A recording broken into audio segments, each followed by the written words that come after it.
welcome to another episode of the Hidden History Happy Hour. I'm afraid you are just stuck with me today. It's Alex riding solo.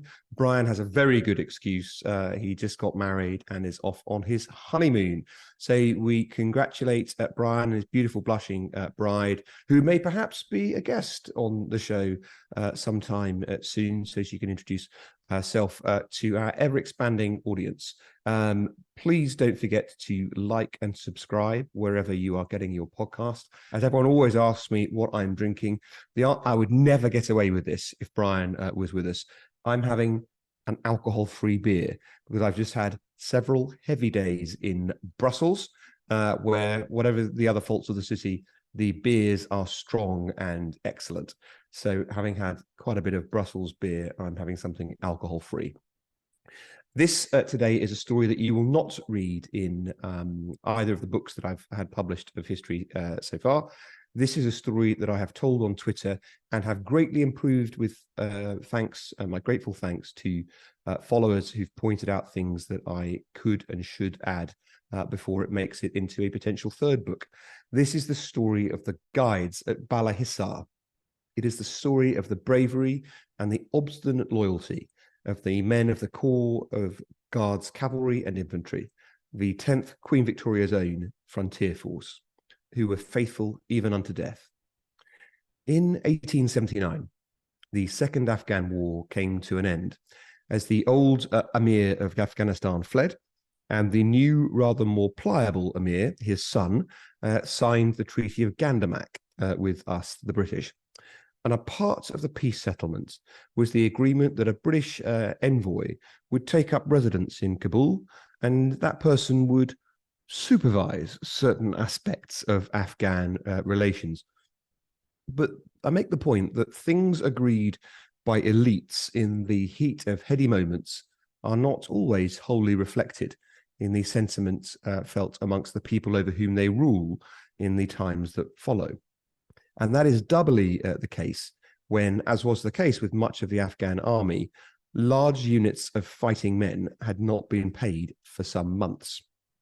So thus it was that Sir Pierre Louis Napoleon Cavagnari, yes, that was his real name, I was asked several times, Sir Pierre Louis Napoleon Cavagnari was installed in the fort at Bala Hissar in Kabul, with a small guard of 75 men.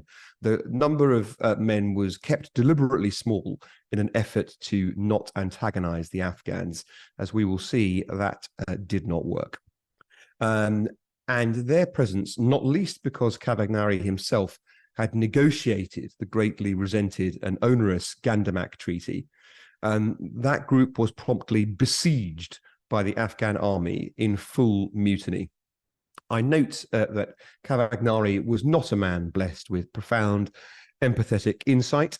His last message to the Governor-General the day before the mutiny and the siege was, "All is well in the Kabul embassy." Well, it wasn't. Some 2,000 men besieging the embassy opened up with fusillades of gunfire from positions all around the fort, including from tall buildings that overlooked it. So the position was almost indefensible from the beginning. And Sir Pierre was among the first of the occupying defenders to be struck, and amongst the first of the defenders to die. The musket ball he took to the head killed him, but not before with that grievous wound, he personally led the first of many bayonet charges that the plucky defenders of the doomed fort made against those arrayed against them. And they successfully drove initially the attackers from Bala Hissar's immediate grounds. Not many diplomats, I note, are known for leading bayonet charges. But then Sir Pierre died, and cannon was brought up by the besieging Afghans. There was an officer commanding amongst the guides, Major Batty, who fell in the same moments as Sir Pierre. So having lost his two commanders, Lieutenant Walter Hamilton, who was a 23-year-old Irishman, then led repeated bayonet charges into the mouth of the enemy's guns. And that was the smart thing to do, because if you waited long enough for the cannon to get going, then you definitely were all going to die. But God, it must have taken some courage to do it. The numbers of the defenders dwindling very fast. Hamilton's last charge was made with the fortress now ablaze at his back. And the Afghans were forced away from the cannon, but then countercharged. And Hamilton realized that if all with him sought to retreat at once, then all would die. If they all tried to get away, then they would all fall. So Hamilton ordered the rest of his men to go back into the fort and stood alone before the charge of the Afghan army. And he died in a stand that permitted the rest of the small band defending the fort to get away and retreat into what was left of the compound. And at this point, the besiegers realized they had killed the last of the British defenders of the fort, and they called out in a pause in the gunfire. They called out to the Indians of the guides, "Why fight for the British? Surrender and live." And bellowed from within the wreck of a ruined fort, still ablaze, they received their answer in the form of Jemedar Jawand Singh's last order: fix bayonets. Led by their 57-year-old Jemedar, the last dozen of the Sikh sepoys charged forth from Bala Hissar fort, dealing and receiving death rather than surrendering. As the dust settled and the fort burnt itself out, the Afghans the next day counted their losses. Over the course of 8 bloody hours, the 2,000 besiegers had killed the 75 defenders of Bala Hissar, while sustaining 600 casualties of their own. It's worth noting, and we've talked before on the podcast about the French Foreign Legion, there is a similar tale of bravery and sacrifice at the Battle of Cameron in much the same era of history. And that battle is cherished by the men of the French Foreign Legion, and it is marked annually to this day. But such is the complexity of the post-empire environment. The men who fought together at Bala Hissar, the young Irishman, almost a boy, who sacrificed himself for his sepoys, the Sikhs who willingly died in defiance rather than to surrender to the Queen's enemies, their sacrifice is largely forgotten. Let it not be so. Fix bayonets. So I like that story very much, and I hope you do too.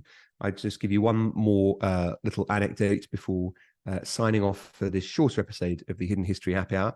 And I delight in telling an aliens anecdote without Brian, because it's one of his favorite subjects. I just mentioned that in 1985, President Reagan was deep in discussions in Switzerland with Gorbachev. And at one point in their negotiations, they peeled off away from their translators, away from their aides, and they had a conversation in private. And for many years, it was completely unknown to researchers and historians what they talked about. But our friends over at History in Memes on, we used to call it Twitter, now called X, posted a story that I saw that revealed, or at least to me, that Gorbachev had told people what they discussed in 2009 when he was being interviewed on television. And people might have suspected it was a breakthrough agreement on arms reduction, or a discussion about what in Europe would trigger war and what wouldn't. No. Ronald Reagan took that opportunity to ask Gorbachev, if aliens invaded the Earth, would we be able to put aside our differences and fight together to repel the outside force from beyond the Earth? And Gorbachev was probably not expecting this line of questioning, but said yes. And therefore, until the fall of the Soviet Union, there was at least an unknown but strong and binding commitment that America and the USSR would come together to fight off an alien invasion if it came about. Perhaps we will learn what Brian thinks about that story when he's back with us in an episode or two. Until then, congratulations again, Brian. Thank you very much for listening. Please don't forget to like and subscribe the podcast wherever you get your podcasts. And until next time, Alex Dean signing off with a non-alcoholic but hearty nevertheless. Cheers.